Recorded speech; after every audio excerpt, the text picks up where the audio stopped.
হয়েছে রে মালতী, এরকম কলপারে বসে বসে কাঁদছিস? দুঃখের কথা তোমায় আর কি বলবো দিদি। এই যা বলার বল, ছেড়ে কাজ, আমি দোকানে যাচ্ছি, দেরি হয়ে যাচ্ছে। ওদি জানো তো টাইম কলে না আর কেউ জ্বালাতে যাবে না, কারণ সব বাড়িতে একটা করে টাইম কল দিয়ে দিয়েছে। টাইম কলে কি আর জটলা পটলা গল্প হবে না? কি সুন্দর লোকের বাড়ির খাওয়ানি চলছে, সব কিচ্ছু করা যাবে না। ওই দুঃখে বলতে আমরা কাঁদছি গো।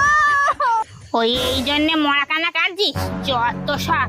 আরো ভালো হয়েছে লোকের ঘরে ঘরে কল হয়েছে, টাইম কলে যে জটলা করবে না, লোকের সংসার তো বাঁচবে না। তোদের মতো এরা মহিলারা গিয়ে ওই খালি এর হাঁড়ির খবর নিয়ে লোকের সংসার বাঁচবে।